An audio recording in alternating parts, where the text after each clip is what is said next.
Le Barça a gagné son premier trophée de la saison en battant le Real dans cette finale de Supercoupe d'Espagne. Victoire 5 buts à 2. Premier trophée pour ce Barça de Hansi Flick. Un trophée qui récompense un petit peu le travail qu'il fait depuis le début de la saison. Et j'ai envie de dire que ça ne pouvait pas mieux tomber qu'à ce moment-ci de la saison. Après 2 mois extrêmement compliqués, entre les successions de défaites, de matchs nuls, une seule victoire contre Mallorca, entre Laporta qui a dû aller en justice pour pouvoir inscrire Dani Olmo et Pau Victor, et il semblerait que ce dossier-là n'est pas encore terminé. Tebas n'a pas encore dit ses derniers mots. Ça pourrait être un sujet d'une prochaine vidéo parce que selon moi, ce dossier-là est beaucoup plus complexe qu'on ne le pense.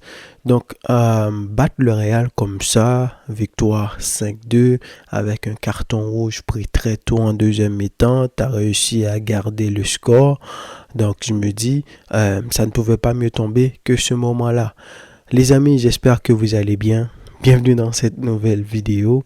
Aujourd'hui, je vous propose qu'on parle un petit peu de ce classico qu'on a eu la chance de voir ce week-end et surtout parce que je pense que ce classico-là nous révèle une réalité à laquelle on assiste depuis le début de la saison, que ce soit côté le Barça, parce que oui, cette équipe-là nous montre qu'elle est à la fois capable de gagner tous les trophées et en même temps, ils sont capables de les perdre parce qu'ils sont habitués de se saboter eux-mêmes, et surtout côté Real, qui est complètement une nouvelle équipe.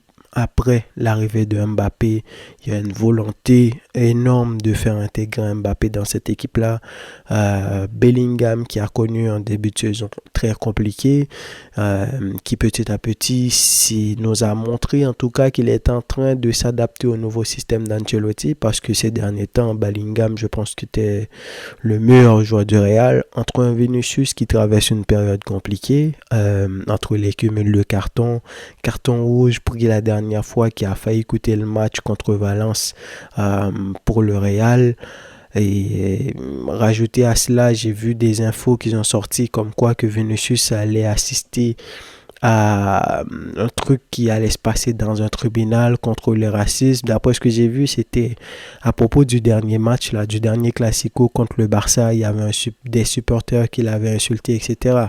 Bref, il n'allait pas participer directement, ça allait être plutôt en vidéoconférence, mais quand même, on peut voir sur le terrain que peut-être que ça l'affecte. C'est peut-être pour cela que ces derniers temps, dès que quelqu'un comme Maffeo ou je sais pas qui commence à emmerder Vinicius, il est prêt à péter les plombs. Donc, avant ce match-là, je vais pas vous mentir que comme j'étais confiant avant le premier classico, 4-0, etc., j'étais pas autant confiant parce que le momentum est différent. Le Barça a traversé une période compliquée, 2 mois compliqués. À l'inverse, tu as un Real qui n'est pas encore le Real qu'on attend, mais non seulement il gagne les matchs les moins compliqués, ce qu'a pas réussi à faire le Barça contre les Ganes, etc. Bah, eux, ils arrivent à gagner. Rappelez-vous, contre Vallecano, ils auraient dû perdre. Contre Valence, ils auraient dû perdre. Mais ils réussissent à gagner. Ils ont réussi à gagner. C'est pour cela qu'ils sont maintenant à 5 points du Barça. Mbappé qui petit à petit s'est repris, petit à petit se reprend, il commence à s'intégrer, Bellingham, etc. Et le Real enchaîne les victoires. Donc je me suis dit, on va voir ce que ça va donner. C'est sur un terrain neutre. Mais j'avoue que je pensais pas que le Real allait être aussi faible que cela. Une chance pour eux que le Barça a pris un carton rouge, une chance pour eux que ça soit Vinicius ou Camavinga n'ont pas été expulsés de ce match-là, parce que ouais, il y avait les arguments, l'arbitre aurait pu les expulser, mais heureusement pour eux, ça n'a pas été le cas.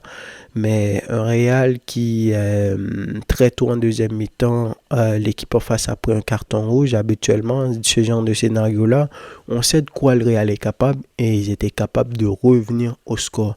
Et ça nous montre une réalité, comme je le dis tout à l'heure, à laquelle on assiste depuis le début de la saison, c'est que ce Real-là là, c'est un Real complètement différent. C'est un Real qui est malade dans l'âme. La saison dernière, ils avaient des Toni Kroos, des Rosselló qui pouvaient monter à n'importe quel moment. Rappelez-vous, contre le Bayern, c'est lui qui avait fait la différence. Nacho, qui était l'un des défenseurs qui accompagnait Rudiger, même si à des moments donnés, Ancelotti a décidé de mettre Tchouaméni sur le terrain, etc. Mais Nacho, c'était un des gars les plus importants. Et rajouté à cela, tu as perdu le gars le plus important, selon moi, qui est Carvajal, parce que oui, la saison dernière, Ancelotti a pu bricoler, il a mis Tchouaméni en défense de temps en temps, Nacho, etc., mais Thibaut Courtois, etc., mais au moins il a pu compter sur Carvajal, qui est l'un des postes clés, le poste des plus importants cette saison, le poste clé. Et de l'autre côté, sur le côté gauche, Ferland Mendy, c'est un peu le fantôme de lui-même. Hein. Je vois ça depuis un moment, et surtout ce classico-là m'a encore montré une fois que Ferland Mendy, c'est plus le latéral qu'il était. Mendy est reconnu pour être un gars très défensif. Donc défensivement, Mendy est censé être le gars qui va t'apporter quelque chose comparativement à Fran Garcia, qui est reconnu plus pour ses qualités offensives. Mais quand on voit dans le match, offensivement, Mendy n'arrive pas à faire grand-chose. Et défensivement aussi, on a vu à quel point c'était très facile pour le Barça de passer sur ce côté-là. Donc, si Ferland Mendy, il a vraiment un baisse de régime. Et beaucoup de joueurs du Real. Donc, depuis le début de la saison, on a vu que cette équipe-là, non seulement a perdu des joueurs très importants, mais en plus de cela, Ancelotti tâte depuis le début de la saison. Il tâtonne depuis le début de la saison. Tu as repositionné Valverde dans un double pivot qui n'a pas l'habitude de jouer sur ce côté-là. Valverde, c'est un gars qui a l'habitude d'avoir plus de liberté sur un terrain pour pouvoir s'exprimer, ses qualités de frappe, etc. En l'absence de Militao, encore une fois, tu as dû repositionner quelqu'un comme Tchouaméni, qui d'ailleurs depuis le début de la saison, on le critique avec l'absence de Toni Kroos. On a vu à quel point que Tchouaméni a certaines lacunes. Et je me demande est-ce qu'on n'est pas trop, on n'attend pas beaucoup trop de choses de lui qu'il ne devrait, parce que Tchouaméni n'a jamais eu ces qualités-là. Hein. C'était plutôt un gars qui est censé venir au Real Madrid pour remplacer Casemiro. Quiconque connaît Casemiro sait qu'il n'avait jamais eu ce rôle-là. Donc le Real nous a montré une faiblesse depuis le début de la saison. Défaite contre le Milan, défaite contre Lille, défaite contre Liverpool, 2 défaites contre le Barça, défaite contre Bilbao. Donc le Real n'a pas réussi à gagner contre les grandes équipes cette saison. Les petites équipes, ils arrivent à gagner, mais les grandes équipes, c'est compliqué. Dès que tu as une équipe qui n'a pas peur du Real, qui sait exactement ce qu'ils veulent faire, qui n'a pas peur de les presser, qui n'a pas peur de Mbappé sur les couloirs, sur le côté gauche, là où il y a Mbappé et Vinicius. Donc dès que tu as des gars qui sont capables de les contenir, ben, cette équipe-là qui compte sur leurs individualités n'arrive pas à faire grand-chose. Donc j'espère que Ancelotti ou Florentino Pérez, je suis qui pour leur dire qu'est-ce qu'ils doivent faire pour gérer une équipe. Florentino Pérez, c'est l'un des gars les plus respectés dans le monde du football. Mais je pense que présentement, il est en train de prendre un risque. Est-ce que c'est un risque calculé, ou peut-être que ils ont beaucoup plus de problèmes que cela. Peut-être qu'ils sont dans une situation économique très compliquée aussi, comme le Barça. C'est vrai, hein? On ne se pose pas vraiment la question. Pour le Real, on se dit tous que le Barça a des problèmes, etc. Mais le Real, ils ont eu de la chance. C'est contrairement au Barça qui a acheté des Griezmann, des Dembélé, etc. très chers, qui au final leur a pas permis de rentrer l'argent qu'ils ont perdu. Le Real, ils ont su acheter les joueurs au bon moment, que ça soit Camavinga, que ça soit Tchouaméni, que ça soit Joselu qui est venu. Donc voilà, ils ont su quand même gagner les trophées qui viennent avec, l'ascension des Vinicius qui a pu permettre de couvrir un petit peu l'argent qu'ils ont dépensé sur Eden Hazard. Mais peut-être qu'ils sont dans une situation beaucoup plus compliquée qu'on ne le croit. Mais sinon, si c'est vraiment Florentino Pérez qui veut vraiment partir en transition avec Mbappé comme chef d'orchestre, etc., bah, j'espère qu'il va en prendre conscience que ce Real-là a beaucoup plus de problèmes que cela et il faut acheter des joueurs, pourquoi pas pendant cette période hivernale. Parce que sinon, la fin de la saison s'annonce beaucoup plus compliquée. Encore une fois, c'est le Real. Ils nous ont habitués à des miracles. Mais tout comme le Real peut revenir au score comme ils l'ont fait contre Dortmund avec un Vinicius exceptionnel en deuxième mi-temps, mais si jamais ils trouvent une équipe en Liverpool ou une équipe en Ligue des Champions qui sait ce qu'il fait, parce que présentement là le Real n'est pas encore qualifié, ils doivent gagner leurs 2 prochains matchs. Donc s'ils arrivent à trouver une équipe qui sait ce qu'il fait et qui n'a pas peur d'eux, le Real peut encaisser beaucoup de buts et ça peut être une humiliation pour cette équipe-là. Donc, on verra bien ce que ça va donner au cours de la saison. J'ai très hâte de voir est-ce que Mbappé, Vinicius, tout ça, ils vont élever le niveau, spécialement Vinicius, parce que Mbappé est en train de revenir en ce moment. Mais on verra bien ce que ça va donner et moi, je suis impatient de voir. Sinon, côté Barça, les amis, comme je l'ai dit tout à l'heure, ça pouvait pas mieux tomber. Ce Barça-là a été exceptionnel. Flick fait depuis quelques temps, la dernière fois contre Bilbao aussi, je pense que c'était la même formation contre l'Atlético. Gavi prend sa place dans cette équipe-là.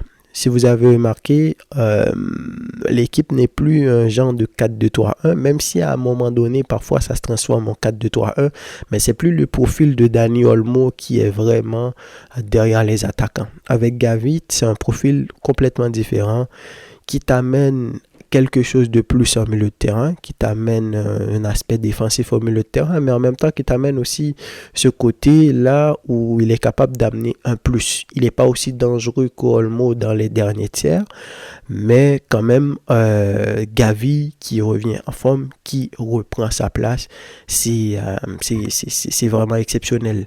Et il y a une chose aussi très importante, c'est que quand Lamine Yamal, Lewandowski, Rafinha sont en forme, il n'y a pas vraiment beaucoup d'équipes qui peuvent battre le Real, qui peuvent battre le Barça, pardon.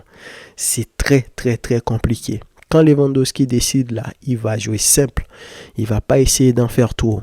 Il va être là dans les décrochages, des 1-2, etc.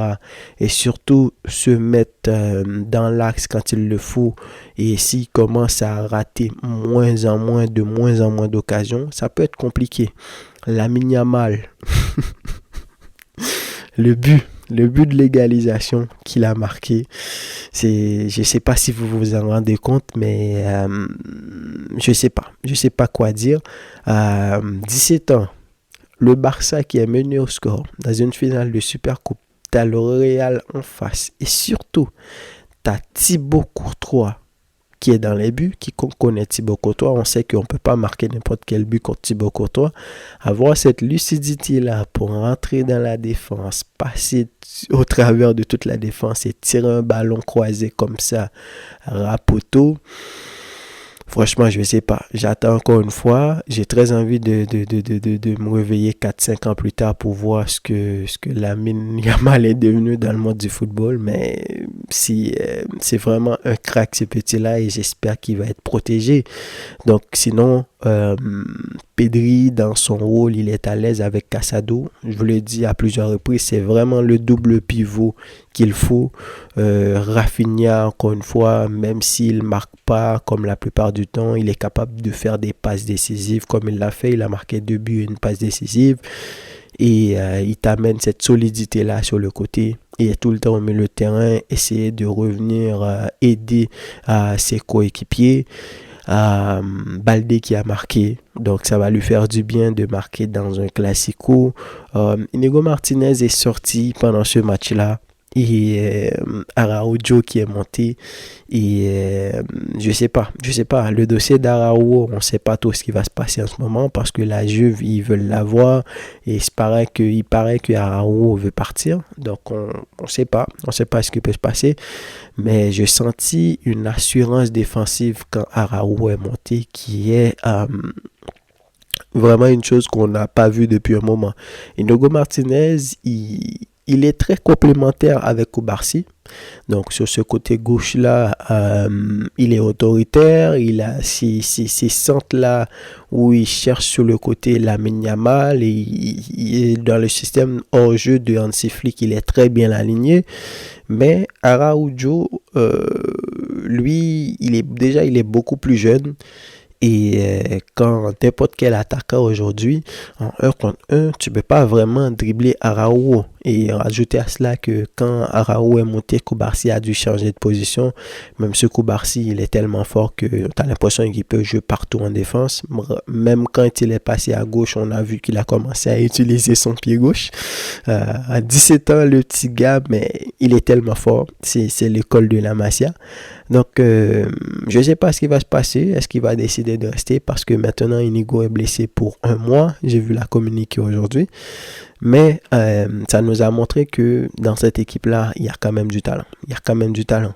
Koundé a fait un début de match un peu compliqué techniquement. On sait qu'il n'est pas réputé pour être technique, le gars. Et c'est pour cela, je pense que le Barça devrait aller chercher un latéral droit beaucoup plus en phase à être un vrai latéral et qui est capable, on peut aussi avoir un peu de justesse technique. Mais ça, c'est pour la saison prochaine. On n'en est pas encore là. Pour l'instant, Koundé, il fait du très bon travail. Et donc, voilà. Donc, demain, le Barça va affronter Betis. La dernière fois, on a fait match nul contre eux. Je pense que ça va être un excellent match. Et le week-end, samedi prochain, ça va être contre Getafe. Ensuite, ça va être un déplacement contre Benfica en Ligue des Champions. La saison vient de commencer. Là, on va enchaîner les matchs très rapidement. Mais quand même, ce Barça-là nous a montré qu'ils sont capables de faire beaucoup de choses. En même temps, ils sont capables de se saboter. Cette saison, pour l'instant, je suis très satisfait. Tu as battu le Real. Tu as battu le Bayern. Tu as loupé le test de l'Atlético, mais tu sens que contrairement aux dernières années, les grandes équipes, là, si tu te mets à fond, tu es capable de les gagner. Et si au fur et à mesure de la saison, tu continue sur cette lancée-là, et surtout, je pense que ce trophée-là, comme je vous l'ai dit, va permettre à l'équipe de vraiment s'améliorer, de vraiment prendre beaucoup plus en confiance. Donc, je ne sais pas. Donc, voilà ce que j'avais à dire, les amis, pour cette nouvelle vidéo. Je ne pouvais pas ne pas parler de ce match-là, un match que j'ai kiffé regarder, le Barça qui a complètement pulvérisé, humilié, massacré le Real. Ça aurait pu être pire que cela, mais on ne sait jamais. Dans les matchs, on ne peut jamais rien prévoir. C'est pour cela que quand le Barça rate beaucoup d'occasions, moi je me plains. Je me plains parce que le football de très haut niveau, on ne sait pas ce qui se passe, ce qui peut se passer. Quand tu as des occasions, il faut les concrétiser. Et l'une des forces de ce Real-là, ça a été le cas depuis ces derniers temps.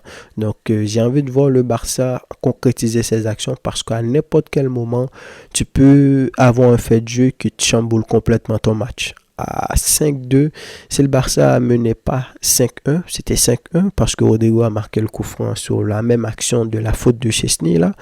Mais imagine que le Barça n'avait pas déjà marqué 5 buts. Ça aurait pu être compliqué. Si le Barça commençait à douter, déjà défensivement, parfois il peut avoir des pépins, sur la pression, on ne sait pas ce qui aurait pu se passer.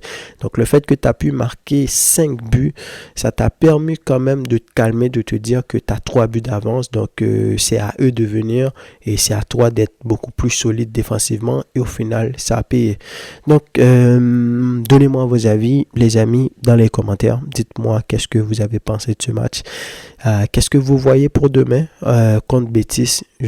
Pour ma part, je pense qu'on va assister à un très très très bon match. Et quant à moi, je vous dis à la prochaine pour une nouvelle vidéo. Salut!